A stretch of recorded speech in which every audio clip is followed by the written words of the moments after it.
lo que era el fútbol hace 30 años. Okay. Mediados de 1995, 30 años que fue el año donde nací, 1995. Nos metemos en el DeLorean. Sí, bueno, nos vamos para atrás, pegamos un saltito en el fútbol de antes, que era un fútbol muy bueno y muy extraño también en algunos puntos, pero que alega la nostalgia.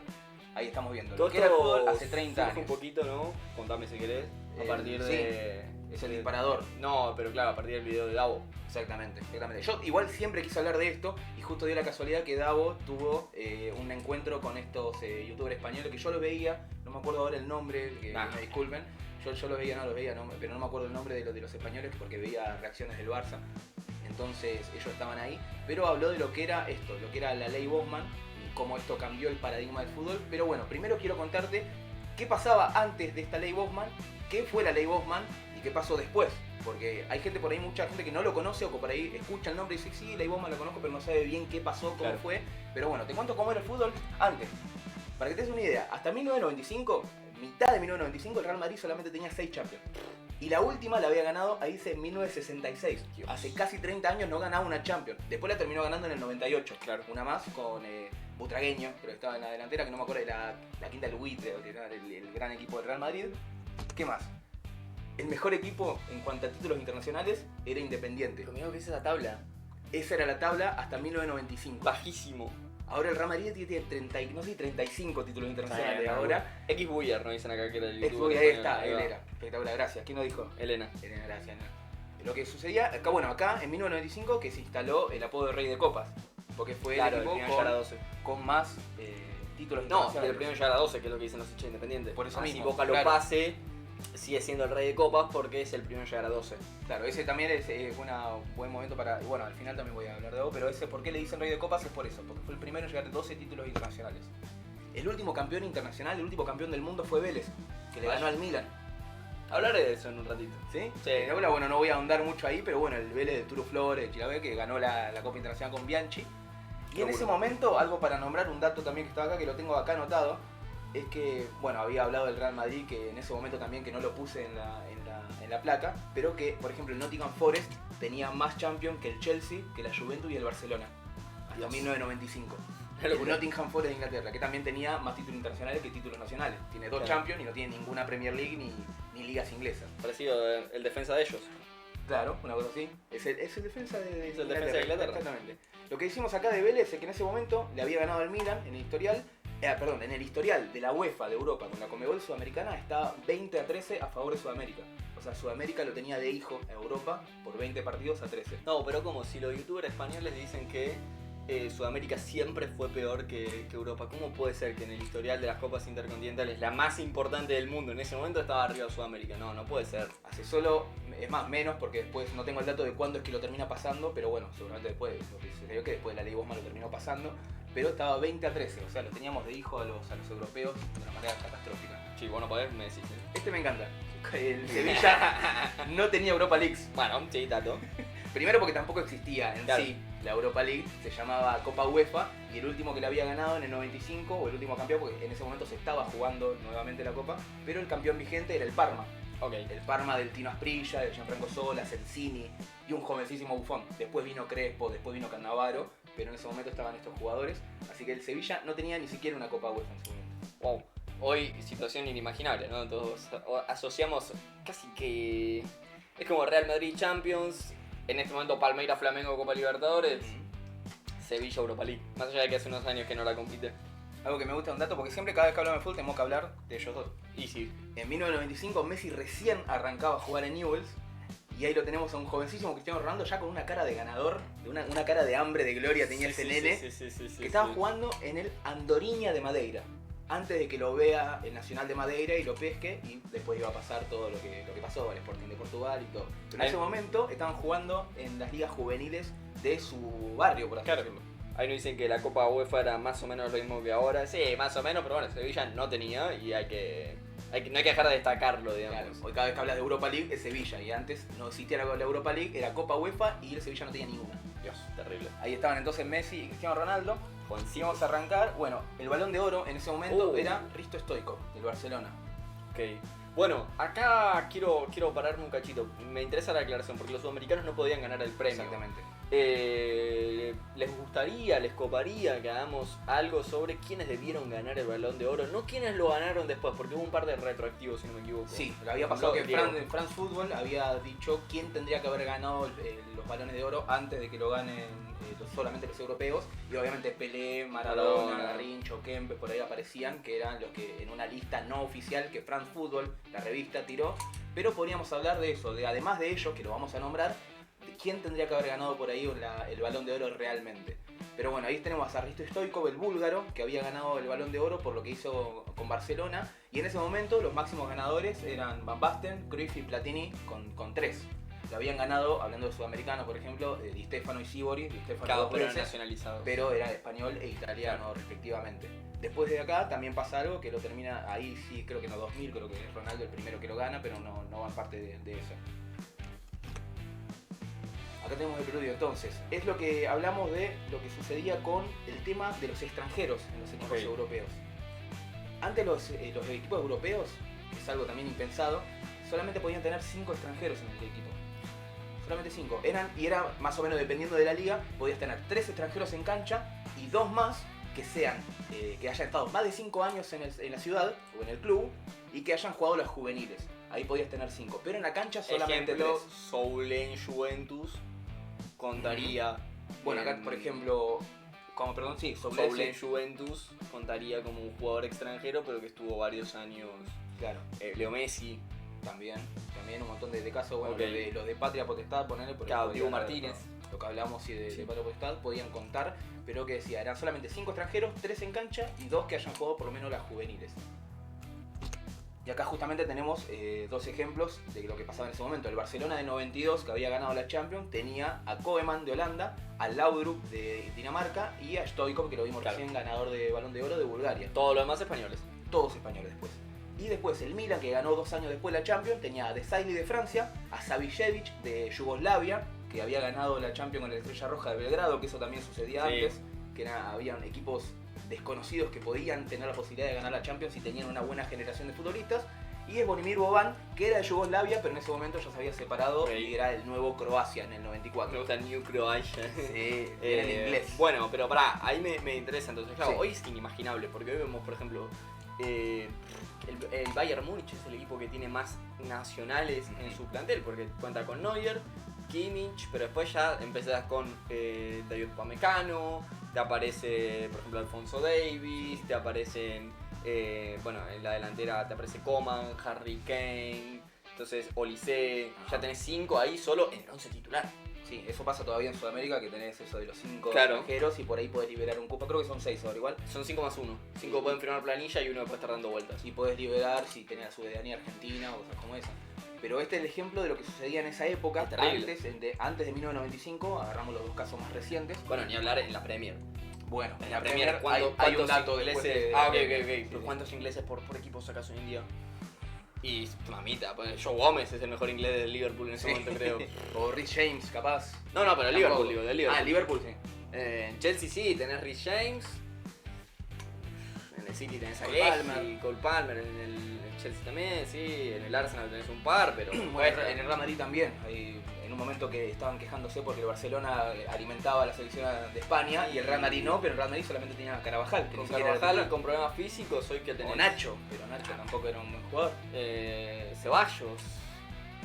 También, pero tampoco es titular, o sea, se quejaban de los Real Madrid, pero no... bueno, Hausen es verdad, es español, pero en fin, lo que seguimos acá... carreras, pero tampoco... Bueno, esto me gusta, porque esto es bien nacionalista. Ok, mirá. El Steaua Bucarest de 1986, que le ganó la final al Barcelona, era el último equipo europeo totalmente nacional. Eran todos rumanos. Increíble. Ahí tenemos los nombres, Bologna, Velodic, no vamos a nombrar a todos, pero... Imposible hoy en día. No, olvídate que a menos que gane la Champions el Athletic Club de Bilbao. Sí. Última cosa que también es imposible.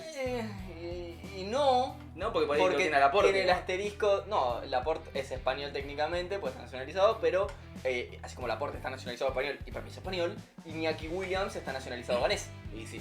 Así que Iñaki Williams es ganés. Su hermano Nico no juega para España, pero Iñaki técnicamente él juega para Ghana, así que ganés. Así que tampoco contaría. Todo esto se estaba dando entonces antes del 1995, mediados de 1995, antes de la ley Bosman. Ok. Así que un fútbol inimaginable. No, hoy en día inimaginable justamente por esto. porque apareció este señor que vemos en la foto en el fondo de la placa. Y tenemos que saber primero quién es Bosman, porque Bosman no es un nombre cualquiera, surge a partir de una persona y cambió el fútbol totalmente porque estamos hablando de lo que era antes y lo que es ahora, que no tiene nada que ver. ¿Por qué sucede esto ahora? ¿Y cómo era el fútbol antes? ¿Y por qué cambió tanto? Por este señor. Ahora, tenemos que saber quién carajo es Bosman. Se llama Jean-Marc Bosman. Okay. Jugador que jugó en el Montpellier, nació en Lieja, en Bélgica, perdón, acá lo tengo anotado. Nació el 30 de octubre de 1964, mira, irónicamente 30 de octubre, un día antes de la noche del terror, de Halloween. Nació en Saint-Nicolas, en zona aledaña a Lieja, y jugó primero en el FC Montpellier y después pasó a la reserva del Standard de Lieja, jugador conocido de Bélgica, además de Anderlecht o Brujas. Y ahí lo tenemos, era un jugador que jugaba de mediocentro ofensivo o mediocentro. En esa época antes, a lo que digo, se jugaba 4-4-2, lo vemos ahí. Y tenemos los mejores defensores para que se den una idea de cómo jugaba, o no, dónde jugaba más que nada Jean-Marc Bosman. Nuestro amigo Juan Marcos, le vamos a decir. Juan Marcos Bosman era de la posición de Juan Mataus, Albertino, Schuster, pero ni loco se comparaba a ese tipo de jugadores. De hecho, era un jugador bastante regular, o sea, era bueno en su equipo, en el Montpellier, por ejemplo, por eso pasó al Standard de Lieja, pero tampoco era tan bueno. De hecho, igual en el Standard de Lieja, ahí lo vemos, fue bicampeón del Intertoto, de la UEFA, que es una copa que ya no existe. Pero lo que sería la Europa League también. Algo así.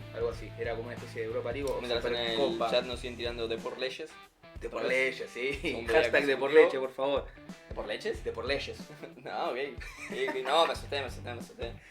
Era un jugador regular, jugó mucho en la sub-20 de Bélgica, pero nunca tuvo chances en la mayor. En la mayor, justamente, hablando de jugadores de esa altura, estaba Sifo, Seulemans, que eran los titulares de Bélgica. Una buena Bélgica, no tanto como la generación después de De Bruyne, pero era una selección que ya tenía cubiertos los puestos, entonces nuestro amigo Juan Marcos no tenía tanta consideración. Ahora, lo que sucede después del Standard de Lieja, de haber salido bicampeón en Intertoto, que son las únicas dos copas que tiene en su carrera, Jean-Marc Bosman, Juan Marquitos, pasa al Roger de Lutich, que también es el Real Lieja, pero es de la misma ciudad, pero era un equipo menor. Sí, de mitad de tabla para abajo, salió bicampeón en los 50 de Bélgica, ganó una Copa de Bélgica en los 80, pero pasar sin Bosman. De Racing Independiente a Arsenal, si se quiere. Una cosa así, sí, espectacular, ese sería el ejemplo. En 1988 firmó por 2 temporadas hasta 1990. Y ahí es el comienzo, ahí es donde arranca el tema y tenemos que explicar qué pasó entre Bosman y el Royal Lutich. Esto no lo voy a leer todo, tampoco pretendo que lo lean ustedes, así que se lo voy a contar ahora. Lo que sucedió en 1990 está cerca de terminar el contrato de Bosman, ¿no? Entonces lo que hace el Lutich le ofrece un año más. Bosman igual ya se venía llevando medio mal con la dirigencia, tenía ganas de irse del club. Y encima, cuando le ofrecen año de contrato, le ofrecen con un 60% menos de lo que venía cobrando. Así que claramente Bosman dijo, las bolas, quiero ir a la mierda. Va a renovar la concha de tu madre. No, olvidate, perfecto chao. Argentino. así, con acento en la C. Entonces, que agarra y lo pone en lista de transferibles, claramente, el equipo. Pero, bueno, nada. ¿Qué pasaba antes de esto, de la ley Bosman? El negocio del contrato solamente era entre clubes. El jugador no tenía voz ni voto, no podía hablar, era solamente entre clubes. Y había una cláusula que era vitalicia, que era para siempre. Te juro, aún así, cuando finalizaba el contrato, el equipo que quería comprar al jugador tenía que pagar una indemnización al club.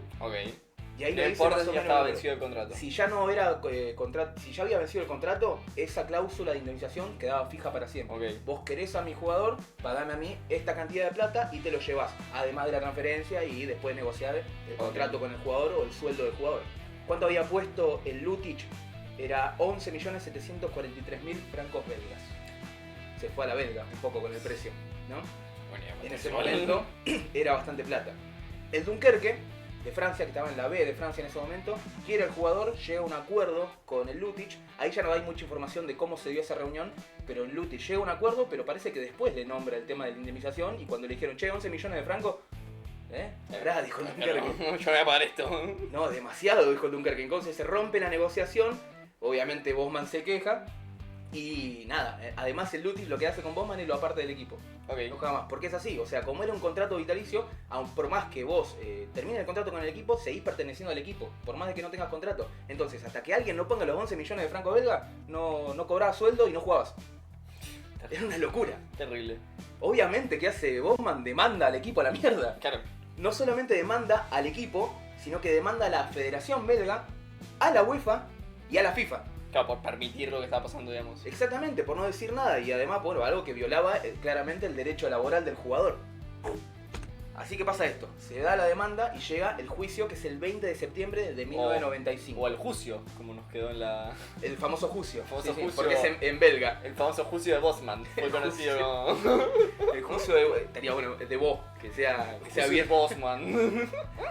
A ver, esto para decirlo rápido, el juicio, porque es un poco aburrido, lo que sucede Perdón, que la caballero, sí, querrás decir el juicio. el juicio. Lo que pasó con el juicio fue en Luxemburgo, se dio lugar en Luxemburgo, y lo que dice la defensa es citó al Tratado de Roma, algo que se dio en 1957, para contar rápido lo que era el Tratado de Roma, era lo que dio origen a la Unión Europea, que en ese momento existía, y que eran más que nada derechos laborales que tenían que darse, no a futbolistas en sí, sino a trabajadores de Europa, que si vos, no sé, sos de Italia y querés laburar en Alemania, es imposible que, no sé, vos laburás en el carbón en Italia, querés laburar por una empresa de acero en Alemania, no puede la empresa de acero decirle al de carbón, che, pagame tanta plata para contratar a este tipo para laburar en la fábrica. No, o sea, el loco va, lo contratan y a la mierda.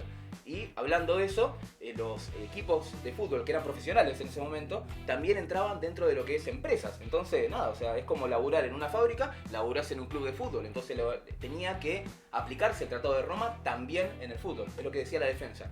Y el Tratado de Roma es un pacto que firmó Alemania, Italia, obviamente por ese Tratado de Roma, Luxemburgo, que es el lugar donde se dio el juicio, y también justamente Francia y Bélgica lo firmaron. Okay. O sea, el Lieja y el Dunkerque estaban metidos dentro de este Tratado de Roma como empresas de fútbol, por así decirlo. Después la Comunidad Europea, eso es lo que se lee ahí, estuvo la Comunidad Europea Económica también, y después se sumaron mucho más países a este tratado.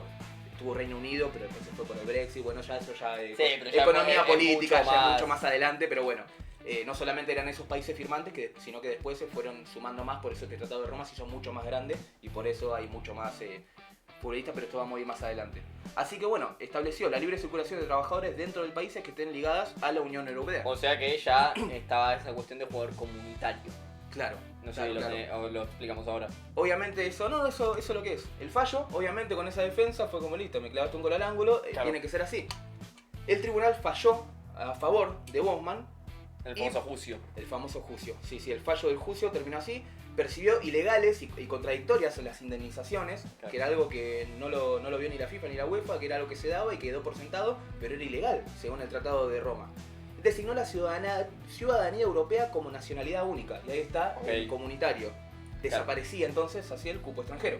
Sí, o sigue estando. Por ejemplo, hoy España sigue teniendo un límite de 3 jugadores no comunitarios. Claro, justamente. Sí. Vos, por ejemplo, un argentino que no tenga doble nacionalidad, en España ocupa un cupo no comunitario, un brasileño. Argentinos creo que la mayoría lo terminan teniendo, porque siempre hay algún abuelo o algo por ahí que rastrear. Pero Brasil sí que pasa más seguido que no lo tienen, entonces por ahí creo que Vinicius, por ejemplo, o Rodrigo, no me acuerdo cuál de los dos, creo que Rodrigo no, pero Vinicius sí, estoy tirando igual fruta en este momento, ocupan un cupo de no comunitario porque no tienen un antecedente o algo de un familiar europeo, entonces terminan ocupando el cupo. Bueno, de hecho, sacando el fútbol, este fallo también abarcó afuera de lo que es el fútbol, porque viste que tuvo el auge de nosotros tratar de buscar a ver si teníamos un familiar italiano para poder ir a laburar a Europa. Justamente por este fallo de Bosman también implicó eso. Claro. O sea, se fue por afuera del fútbol. O sea, ese fallo también nos permite a nosotros hoy ir a Europa como comunitarios. Yo, por ejemplo, con un abuelo polaco que tengo, puedo entrar a Europa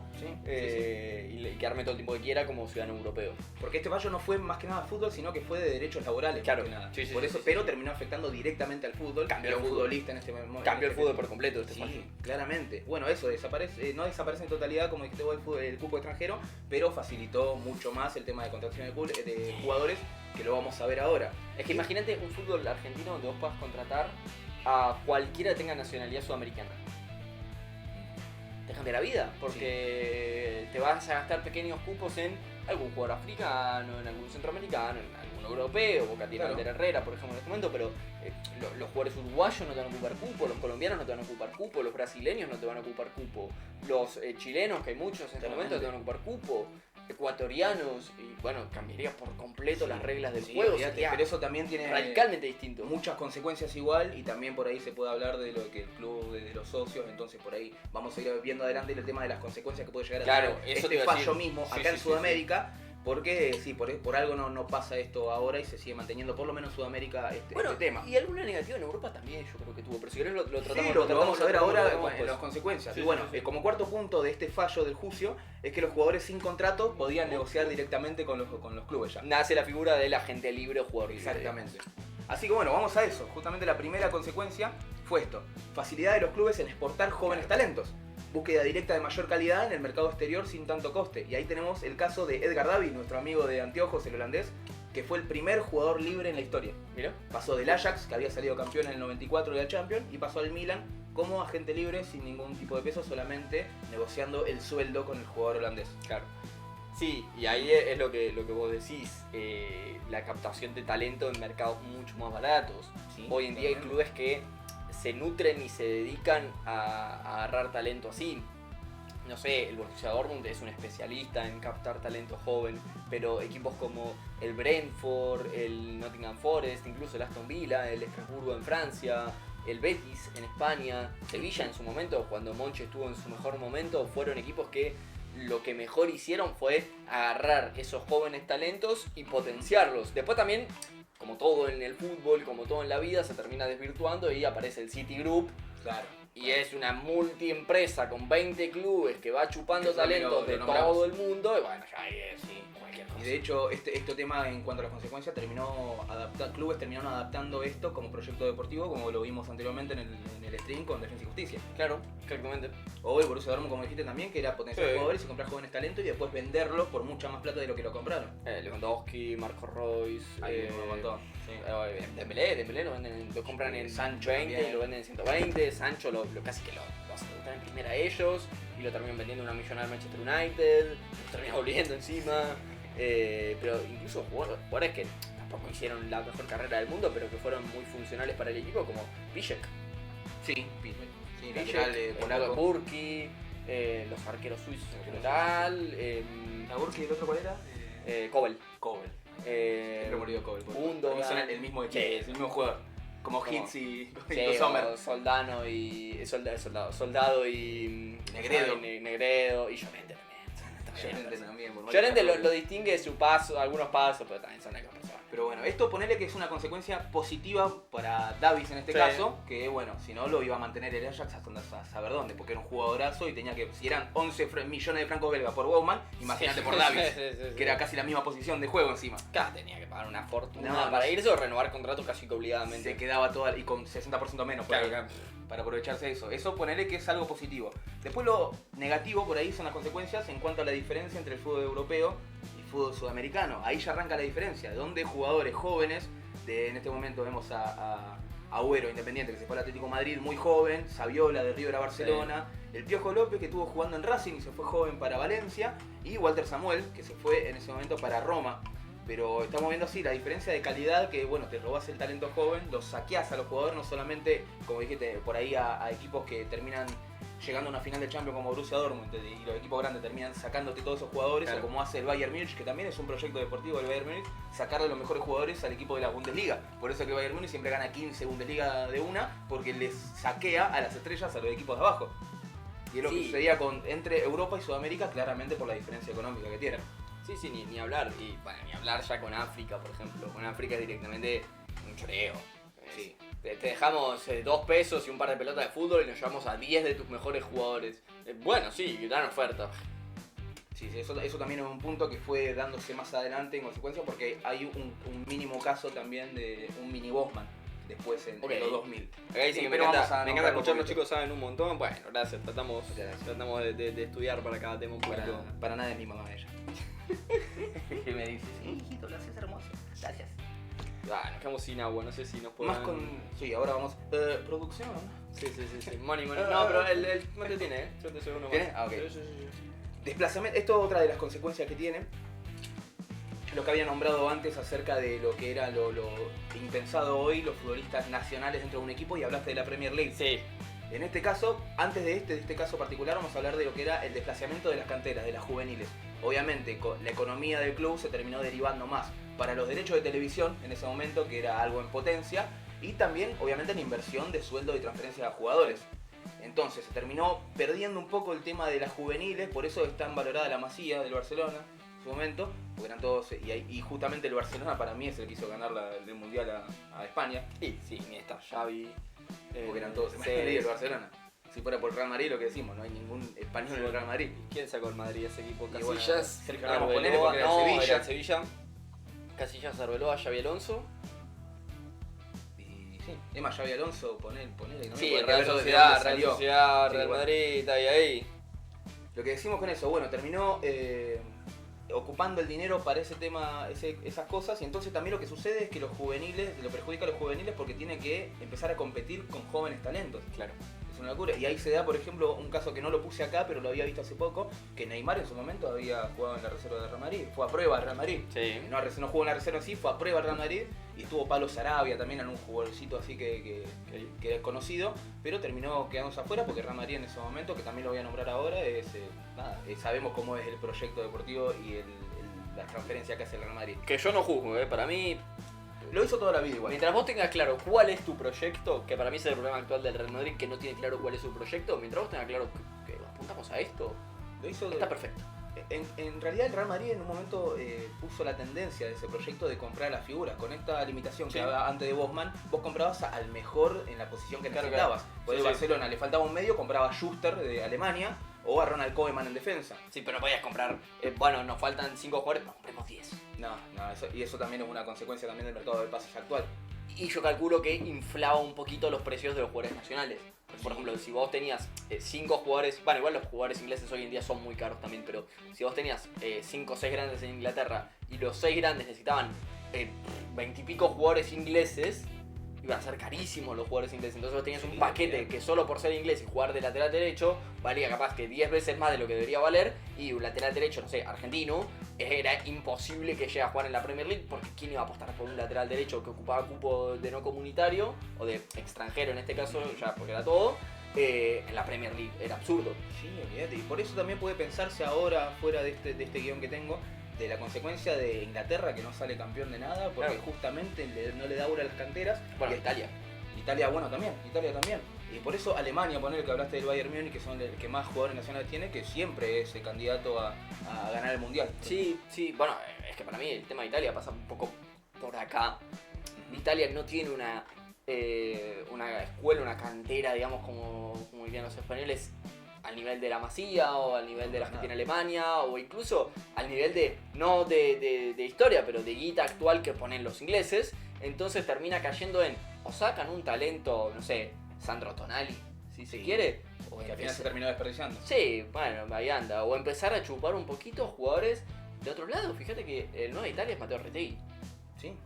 Que tengo dudas si sería convocado o no a la selección argentina. Pelearía por ser el tercer 9 con Panicelli, López y alguno que aparezca. Y de hecho, si te pones a pensar, la mayoría de los jugadores que ganaron en 2006 en Italia eran todos más 30, y eran jugadores que salieron de las canteras más o menos por el 90. Claro. 90. Todos, de hecho, los Pirlo, los Toni, los Quinta, eran todos jugadores que salieron de ahí. El declive de Italia arranca en 2010, justamente producto un poco de esto. De Bosman. A partir de ahí compite la Euro 2012, que llega a la final. Y después la nada misma. Después hasta la Euro. Sí, obviamente. Hasta la Euro esa que es un oasis, que es un milagro. Está la antípoda, que también hablando de oasis, pues más o menos. Igual, por ejemplo, está, que lo vamos a nombrar también el tema de Francia. Francia es el contraste. Sí. Que lo vamos a explicar más adelante. Pero Francia tiene muchos clubes en criollo de mierda que están obligados a sacar jugadores porque si no están muertos. Y Francia, a diferencia del resto, tiene una multicultura mucho más rica. Eso habrá quien le guste, quien no le guste, yo no me pienso meter ahí.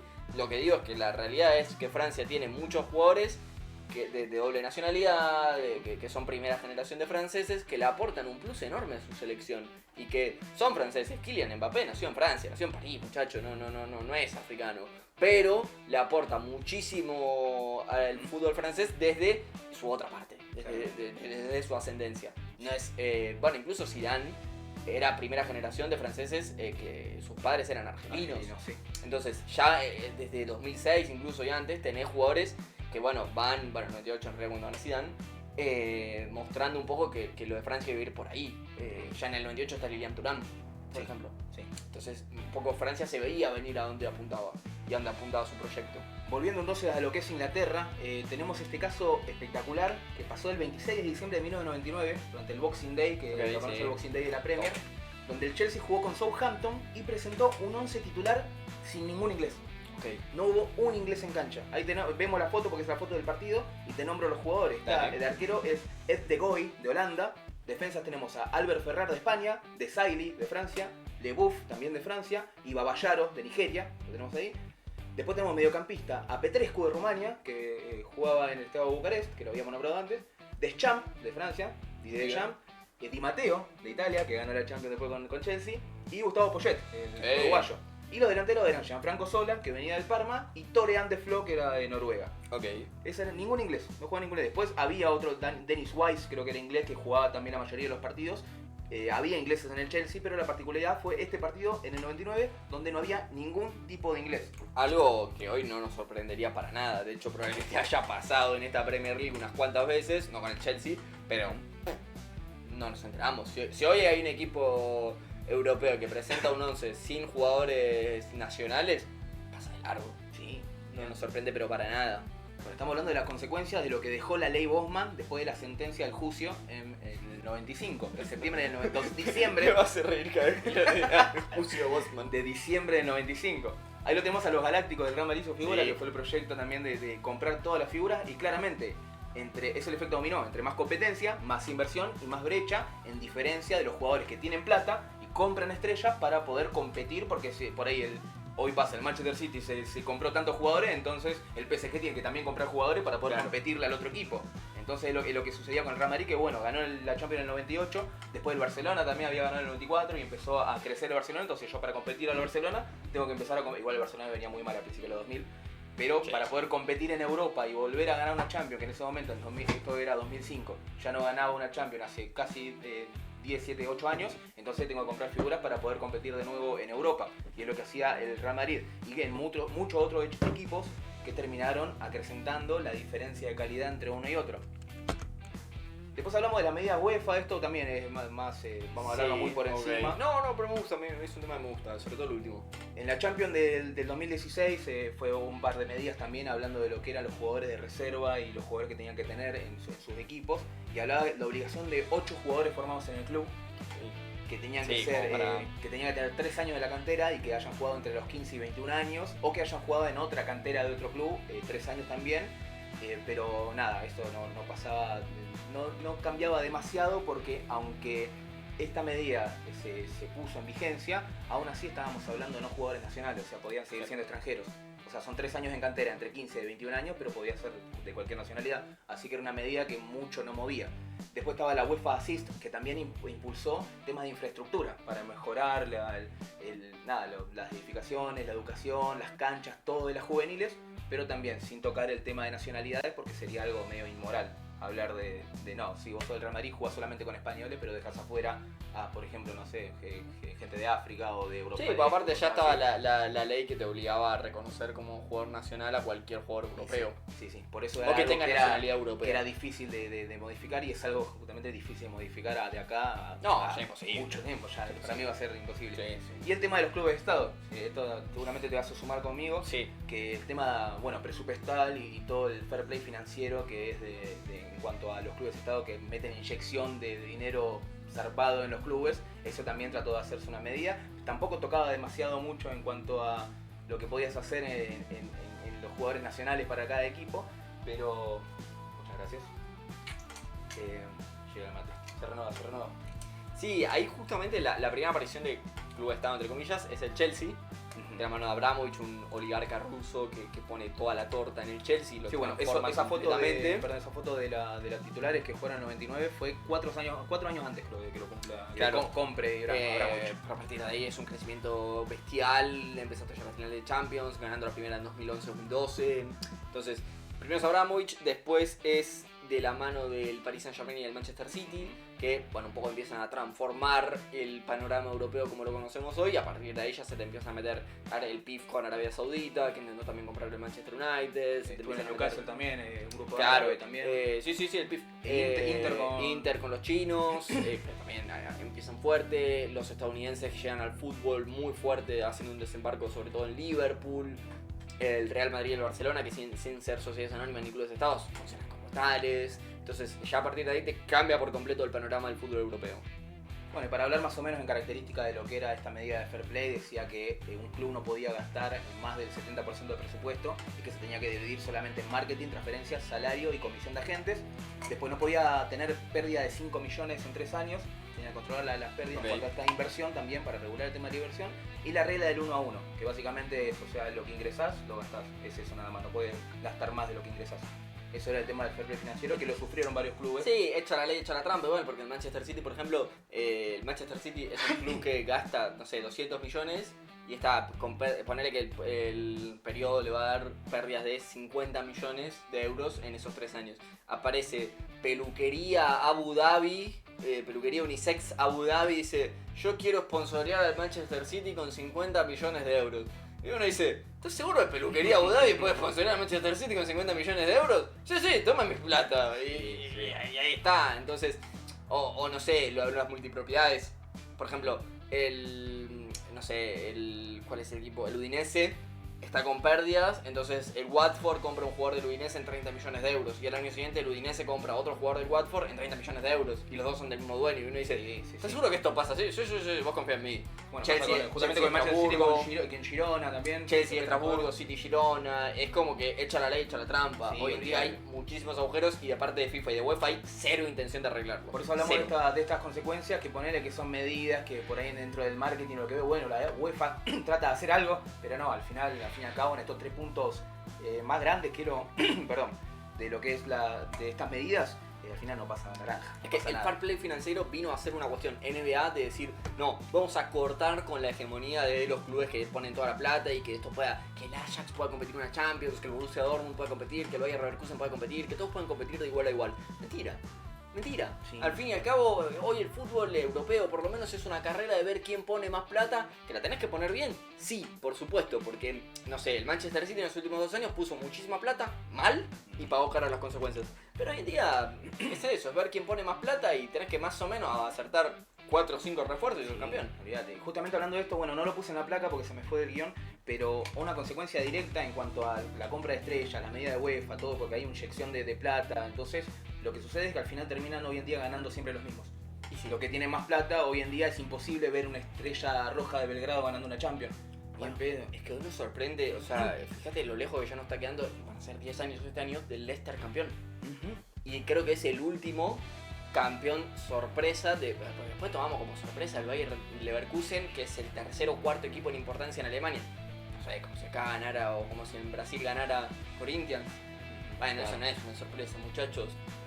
Es una sorpresa porque el Bayern había ganado 10, 12 seguidas, pero no es una sorpresa. No, para nada.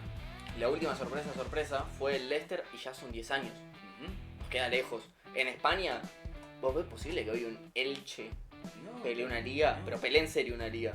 Ni siquiera te digo que la gane, que la pelee. Para mí más sorpresa, más que el Leicester, por ahí pueden ser un Croacia o un Bélgica llegando a 3/4. Sí, pero son selecciones. Yo eso te lo corro, porque vos ahí, esto no estamos al fin y al cabo sacás 7, 8 jugadores buenos y vas a tener un 11 medio Frankenstein, pero te vas a arreglar a hacer un equipo competitivo. Marruecos tiene un proyectazo deportivo de la puta madre y está compitiendo muy bien. Croacia en su momento sacó una generación del recarajo, compitió muy bien. Mucho mejor que Bélgica, por ejemplo, que sacó una generación muy buena en el mismo periodo. No sé, Estados Unidos está un mega crack de meter un zarpazo, Sí. Estados Unidos te saca un 9 goleador, un 9 que te puede hacer 20, 30 goles en Europa por temporada o algo así, y compite. Sí, obviamente, esas cuestiones pasan por tema del fútbol y por tema también que está fuera del alcance de las manos, de que pueden llegar a tener pero hoy en día era más regular ver una buena generación de futbolistas que alimenten una selección y terminan dando una buena historia. Por ejemplo, el que vimos de Steaua Bucarest, una buena base de rumanos, salió campeón de la Champions y después en el 94 una base de sus jugadores terminó eliminando a Argentina en los octavos de final del Mundial. Entonces esas cosas por ahí se daban bastante y si por ahí se mantenía, porque Europa del Este, más allá de lo que era la guerra de Yugoslavia, que terminó separando muchos países, por ahí si se mantenía esa estabilidad, hoy podríamos haber visto capaz, como pasó antes con una Hungría que casi salía campeón mundial, un Yugoslavia tranquilamente, o Rusia, que era antes la URSS, podía haber salido campeón del mundo tranquilamente y hoy tendrían, o hubiera habido mucha diferencia de mundiales en varias selecciones. Sí. Pero en fin, seguimos entonces hablando de las consecuencias. Bueno, ahí estábamos hablando de lo que era Francia antes ahora, que es como lo que le salió el contraste positivo de tener este tipo de proyecto deportivo para poder adoptar lo que lo nombraste vos antes. Quizás el equipo la selección europea que mejor se adaptó, que mejor surfió todos los cambios que trajo la ley Bosman y cómo se revolucionó el mundo del fútbol. Justamente por esto, por la multiculturalidad que hablas de Francia que adoptó y le vino bien este cambio y exportación de jugadores. Bueno, pues Francia en cuanto a geopolítica es de los países que más colonias tienen en el mundo. Sí, y que más abierto está a la inmigración. Yo no voy a decir que en Francia no habrá habido episodios de racismo, ni mucho menos. De hecho, cuando Francia gana el Mundial 2018, hay grupos políticos que fueron como, bueno, no vamos a decir nada, y en 2022 Francia pierde la final del Mundial y esos mismos grupos políticos que estaban callados salieron a decir, es el Mundial que pierden los africanos. Y yo decía, caballero. Sí. Contrario a Inglaterra, que Inglaterra, por ahí como es Inglaterra, no se habla mucho, pero en Inglaterra hay bastante también racismo, muchísimo racismo en Inglaterra, España. Y además, por la cultura inglesa también como que es difícil ver a ingleses fuera de Inglaterra, siempre van a estar en la Premier League, entonces por eso es algo que la consecuencia de Bosman fue directa a Inglaterra, por eso es que no gana una Copa Internacional hace mucho. Y los jugadores y los equipos que ganan Copa Internacional, porque la Premier League es la mejor liga del mundo, todo, pero vos te pones a ver cada uno de los equipos y hay dos, tres ingleses por equipo nada más. Y fíjate, en el City campeón tenés a Grealish brillando, tenés a John Stones y creo que no hay más. En el Liverpool campeón tenés a Trent. Y de hecho Grealish no contaría como inglés porque es irlandés. Es irlandés. Estoy mal de y después tenés en el Liverpool campeón de Champions, tenés a Joe Gómez que ha rotado, tenés a Trent, Henderson y no hay más, porque la delantera era Manesa La Firmino.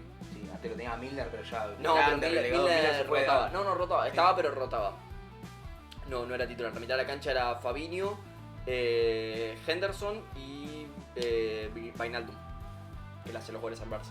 Bueno, seguimos hablando de Francia, entonces las consecuencias de la ley Bosman, y hablamos de esto porque hubo lo que te conté de un mini caso Bosman, que fue el caso Simon Nekov, que fue jugador del Tenerife en 2001 en España, ahora es asistente técnico en el Zenit de Rusia, y pasó que claro, hemos nombrado, ¿no? Adepto a este canal. Un saludo a la Fliga Arshavin. Me salió hace poco un video de Arshavin, que es jugadorazo de que pasó con Simon Nekov, que bueno, justamente ibas a hablar de España, que te corté, perdón, pero también hubo racismo de España, no solamente con negros, sino con Simon Nekov, que recibió racista y destrato por parte de la dirigencia en Tenerife, en España. Rarísimo para un ruso, encima no tengo la foto acá, pero un rubio ojo claro, Simon Nekov, pero recibía racismo o destrato por ser ruso. Y entonces pasó que se quería ir de Tenerife y Rusia no contaba todavía con el cupo comunitario, con el pasaporte comunitario, entonces ahí se expandió para Rusia porque el Tribunal de Justicia fue el que había sentenciado el fallo del juicio. Para por ahí hay gente que entra antes, digo juicio porque en la placa en vez de decir juicio quedó juicio. Pero nada, entonces tomó como comunitario también a Rusia y también a los que eran anexados anteriormente a Rusia, o sea, Turkmenistán, Ucrania también, todo lo que era de la URSS antes, Tayikistán, esos países random de Europa, también contaron entraron a la Unión Europea por comunitario. Y ahí está el ACP y el Tratado de Cotonú, que no voy a meterme mucho en eso, pero es lo que habla de Francia, de países del Caribe, de Asia, también entraron como una especie de comunitarios y se nacionalizaban franceses, por ejemplo, o los que entraban dentro de estos países que estaban en la Unión Europea, por eso es que a Francia le fue mucho más beneficioso, y por eso vemos lo que era Francia antes, que eran todos... abajo. No voy a entrar mucho en detalle, pero son gente del Caribe y de África y todo, y está bien, y eso le vino muy bien, es una consecuencia positiva en este caso. Y recalcamos siempre lo mismo, porque ahí hay mucha desinformación, es válido, porque son franceses, muchachos. Son franceses. O sea, Kylian Mbappé nació en París. De hecho, Kylian Mbappé es más francés, por ejemplo, que, no sé, a ver, ¿qué nacionalizado? Hasta Griezmann. Porque Griezmann es de descendencia portuguesa, portugués, jugó mucho tiempo en España, habla más español que francés Griezmann. Sí, verdad. O sea que Mbappé es más francés que Griezmann para mí.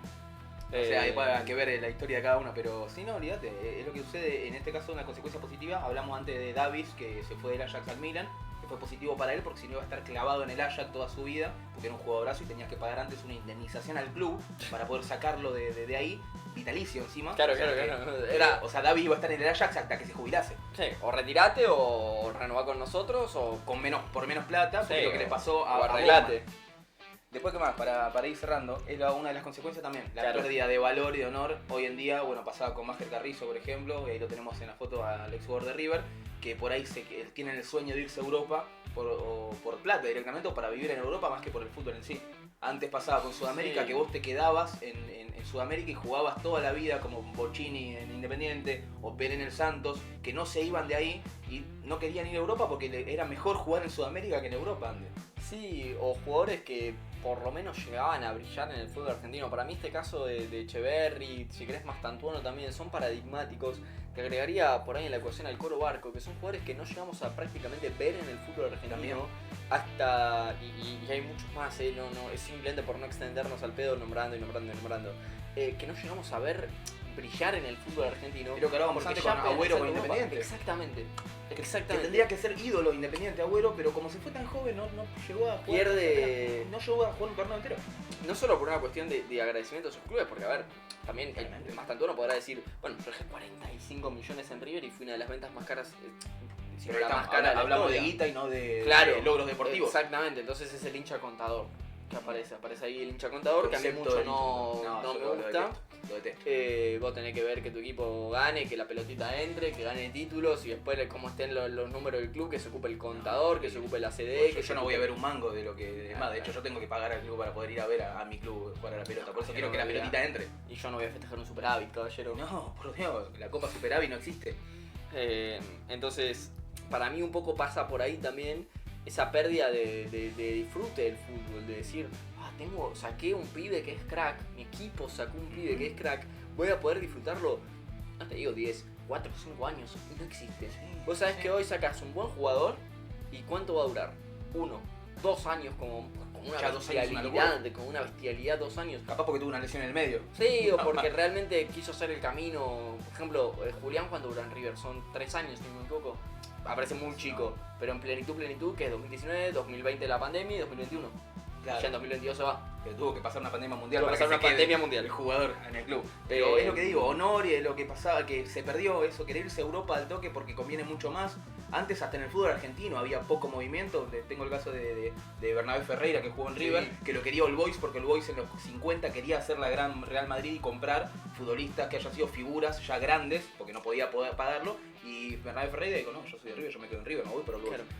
Cosas que pasan así por honor al fútbol y al club y a los colores, que hoy en día se pierde totalmente. Sí. Después, bueno, esto estamos hablando de... se fue.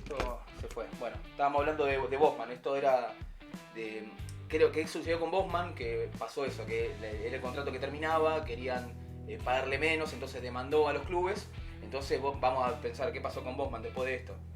Bosman terminó jugando en San Quentin, en Saint-Denis de Francia. Dios. Después volvió, porque obviamente el Dunkerque al final no lo terminó comprando, así que jugó en estos dos clubes de segunda y tercera de Francia en el 91.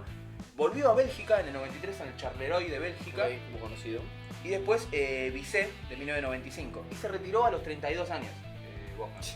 Es terrible como el mediopelo más mediopelo de los mediopelos cambió el fútbol. Porque no encontraba equipo, se retiró justamente porque no encontraba equipo. Y eso es lo que decía que Bosman en una entrevista con la BBC en el 2004. Que era que el chabón se consideró una persona no grata en el fútbol. Siendo que cambió el fútbol totalmente y por ahí le dio consecuencias positivas a algunos jugadores, ningún jugador ni ningún equipo también que se benefició por esto le terminó dando una mano a Bosman, que terminó retirándose temprano. Y de hecho, bueno, termina mal porque en 9 años, en 2004, recibió una indemnización por este juicio. Juicio de Bosman. Donde recibió, acá lo tenía, 280.000 euros como indemnización de ese juicio. Pero dice que en la entrevista... Sí, pero en la entrevista de la BBC dijo que al final lo terminó gastando todo en alcohol. Porque le agarró depresión, terminó el alcoholismo. Caballero, yo no me puedo... A mí dame 300.000 euros y me los voy a gastar mejor, pero bueno, caballero. Sí, pero ahí está por ahí. Cargo de sus gastos. Bueno, por ahí hablando de esta consecuencia que estamos viendo en pantalla, Bosman por ahí era ese tipo de jugador que quería triunfar en el fútbol, no tanto con la plata. Pero si te sacan 60% del sueldo, es doloroso igual, está bien. Yo bueno, no como con honor, pero... A ver. Tampoco era Kevin De Bruyne. No, claramente, pero bueno, eso igual hay que apoyar al tema de la psicología y la cabeza en el fútbol. Sí, a favor de la psicología del fútbol. Que claro, que es un jugador que le pegó bastante, le afectó bastante esto y al final terminó siendo rechazado por el fútbol en sí. Lo último que sabemos de él, bueno, es en 2011-2013 que tuvo una novia, un hijo, una hija, pero terminó denunciado por abuso, de cosas así. Terminó un año en cana, en 2013. ¿Por qué todas nuestras columnas terminan? Terrible. Después, lo único que se supo, lo último fue en 2017. Hoy tiene 61 años, Bosman. Pero en 2017 había una campaña en Facebook, en redes, donde Bosman promovía la eliminación de plata para comprar y vender jugadores. Imposible. ¿Intercambios? ¿Qué propone? ¿Intercambios? No sé, trueque. Un paquete de arroz o comida, bueno. ¿no? Comida no perecedera para darme a Le ofrezco mis 5 mejores paquetes de polenta por Máger Carrizo. Obviamente no llegan a nada, pobre Bosman, en lo que pretendía. Aparte me imagino a Riquelme ponerle negociando. Digo Riquelme por decir a alguien muy conocido, pero el que quieran, con una cosa así. Pero nada, terminamos muy abajo esta columna de Bosman, pobre. Pero no, podemos terminarla con una negociación con alimentos. Capaz, ahora con un paquete de arroz lo ponemos acá. Le ofrezco un cuarto de paquete de galletitas por Neymar Jr. Pero bueno, esto es lo que pasó con la historia del fútbol, con el caso de Bosman. Y nada, es algo que cambió el fútbol para siempre y no creo que vuelva para atrás. No. Por más que quiera, y como no quería terminar el bajón, para mí yo quiero que vuelva esto, por ejemplo. Mira ese escudo de Chaca. Chacarita ganándole 2-0 al Bayern en el 69, en la Joan Gamper del 69. Esto pasaba antes, Chacarita podía ganar al Bayern antes de la ley Bosman. Esto fue en la Joan Gamper del 71, donde Chacarita le gana con gol de Marcos y de Fucheneco, que no es Dardo. No es Dardo para nada. La pregunta igual más curiosa me despierta esto, que sería otra columna claramente. Sí, esto es genial. ¿Por qué con Chaca y el Bayern están jugando la Gamper? Sabemos. Jugó también, el Barcelona claramente. Sí, claro, sorpresa de la vida, pero con un equipo más que no recuerdo ahora, pero según dicen en el Radio Marca que lo bailó Chacarita, que no terminó de goleada de casualidad. Abel Marcos, que fue uno de los que metió los goles, porque hablamos de un Bayern donde jugó Gerniola, Bayer y Beckenbauer. Pero ese partido lo jugaron esos tres jugadores que salieron campeón del mundo después. Dice que Marcos, el que metió los goles, metió 3 caños a Beckenbauer en ese partido. Eso sucedía, había ese equilibrio entre Sudamérica y Europa antes de la ley Bosman, y ojalá pudiera volver este tipo con un proyecto deportivo diferente, supongo, con algo que pueda llegar a, no sé, un paraíso deportivo para que vuelva esto. Y a partir de esta situación, de este Chacarita Bayern Múnich, se asentó la frase de se agrandó Chacarita. Ok, buenísimo. Que eso también está bueno, es para otra columna. Ya Chacarita le venía ganando una goleada 5-1 en el 40 Boca, que de ahí se surgió supuestamente la frase. Después en el 69, cuando salió campeón del Metropolitano, había goleado a River.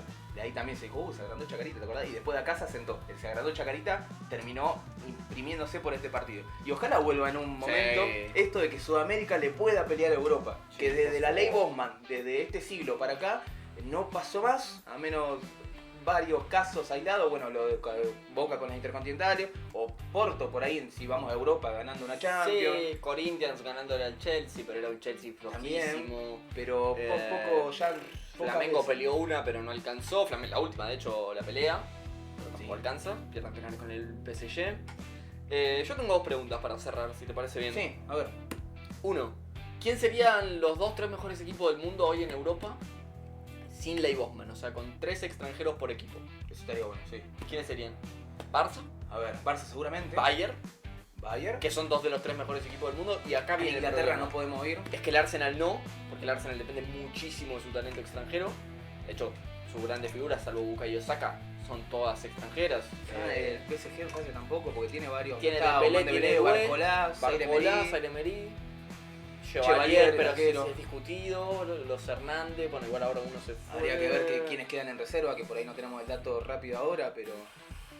Y capaz le damos un granito al París. Puede ser. Porque es el último de medio. Tiene a Dembélé, que es el Balón de Oro. En Inglaterra de no, Francia. el Madrid no, el Atlético ni en pedo, en Italia nadie. Capaz el Ajax, que de las mejores canteras, o el Benfica, que tiene las mejores canteras de juveniles. No, pero el Benfica depende de Otamendi, Barrenechea, Richard Ríos. Sí. Estamos hablando por ahí de jugadores que tengan ahora, portugueses en este caso. El Porto tiene mejores jugadores portugueses que el Benfica en este momento. El Sporting pero también, pero el París por ahí le podría llegar a ganar con sus franceses. Con sus franceses. Yo creo que el París. Y bueno, entonces Barcelona, Bayern y París serían los mejores equipos que tendrían equipos totalmente nacionales. Y la última pregunta, bueno, de esa se la dejamos también para la gente que lo vea resubido en YouTube. Y la última pregunta, ya para ir cerrando. ¿Qué debería hacer Sudamérica para equiparar un poquito esto? ¿Qué te parece que podría hacer Sudamérica para tratar de cambiar un poco el rumbo de las cosas. Y en un principio... Sin romper lo que funciona, porque vos tampoco podés decir, bueno, canilla libre para extranjeros. Tampoco. Y no, porque también pasaría con la consecuencia de que la brecha, de que ahí ya no veríamos otro campeón que no sea Boca River. Y además estarías atentando contra la selección argentina, porque si vos no... O veríamos un Talleres campeón de Libertadores sí. La SAD entrarían a Argentina. No, pero a ver, yo creo que tampoco podés atentar contra la selección argentina por tratar de potenciar a los clubes del fútbol argentino. Tenés que encontrar el equilibrio, el punto medio. Porque si vos con Inglaterra, claro. O Italia. Si vamos vía libre, entonces la selección argentina perdería todo el prestigio. Chile no liberó los cupos de extranjeros, pero desde la entrada de la SAD, los clubes, los dueños dicen quiero presente, no me importa el futuro, quiero ya rendimiento, y terminan con proyectos hiper cortoplacistas que la mayoría no funciona, y los clubes chilenos no solo que no funcionan a nivel internacional, sino que no tienen inversión en juveniles, lo que lleva a que la selección chilena no saque juveniles. Claro. Para mí no habría que cambiar demasiado. Bueno, la medida que hizo la AFA de que por ahí los que se van por patria potestad que no entren a las selecciones juveniles, sí. Eso, o a la mayor capaz, obliga por ahí a los jugadores a mantenerse un poco con el club. Sí. Ese puede ser una medida chiquita y que a mediano o largo plazo puede ser que funcione, pero ahí te das cuenta igual que por ahí esa segunda pregunta no entra demasiado, porque ahí te das cuenta la diferencia de fútbol que tenemos los latinoamericanos con Europa. Sí, que más allá de esto, de la Liga Humana, aún así Argentina puede llegar a salir campeón del mundo, o es una de las principales candidatas, de Brasil también. Entonces te das cuenta de que si esta Liga Humana no hubiera existido, nosotros le pasamos el trapo a los europeos. Pero le pasamos el trapo. Es lo que decimos antes, en mano a mano UEFA con Conmebol le ganaba, hasta el 95 teníamos 20-13 le ganábamos. Yo, hablando de, por ejemplo, fútbol argentino, que es de lo que más puedo hablar, ¿no? Porque después Brasil entiendo que es otra realidad. Pero fútbol argentino yo veo dos cosas. Primero, me parece imposible no hablar de la economía. No solo a nivel país, sino a nivel AFA. La AFA no puede darle $500.000 al ganador del torneo local, es una vergüenza. Porque es verdad que la Libertadores está subiendo los premios, pero los premios del Brasileirao son 10 veces más que en el fútbol argentino. Entonces, no, más de 10 veces. Sí, ¿cuánto era? ¿8 millones? ¿No era? No, creo que 11, 12 millones son por ganar el Brasileirao. Y el campeón argentino lleva $500.000. Aún si ganás la triple competencia, que es un montón, más en un fútbol hiper parejo con calendarios sobrecargados, te llevas $1,5 millones de dólares. Nada. Entonces yo creo que primero hay una cuestión que pasa por ahí. Tenemos que tratar de subir los premios con sponsors, como sea, sacando plata de donde sea, pero tienen que subir los premios para los clubes argentinos en los torneos nacionales. Y segundo, los clubes argentinos deberán laburar su departamento de scouting. Sí. Boca y River no pueden tener... Boca tiene cupos de extranjero, por ejemplo, desperdiciados en Edinson Cavani, que hoy en día no debería ser jugador profesional, te diría yo a esta altura. Tiene un cupo de extranjero que ahora lo libera Williams Alarcón. Tiene un cupo de extranjero en Sarachi, que está a préstamo en Escocia. Tiene un cupo de extranjero... Bueno, tenía un cupo de extranjero hasta hace 2 días en Bruno Valdés. Tener un cupo de extranjero que te ocupa un jugador que está a préstamo. Es ridículo. Y después no me acuerdo cuáles son los otros cupos, pero los tiene muy mal usados realmente. Bueno, Palacios, que no juega, está lesionado. River tiene cupos de extranjero desperdiciados. Uno en Galarza Fonda, Kevin Castaño. Pero es difícil ahora que pueda haber un equilibrio nuevamente entre lo que es Sudamérica o Argentina también, más que nada, que con Europa. Pero bueno, esto todo se da por lo que hablamos, por la ley Bosman, que muchos no lo conocen por ahí, pero es algo que realmente cambió total, el fútbol total, lo cambió todo por ahí. Bueno, gran tema, lo cerramos acá para la gente de YouTube, los invitamos como siempre a que den like, lo banquen, sé que los ven los videos, hijos de puta, pero tienen un like, que hay que demostrarle a YouTube que los videos están buenos.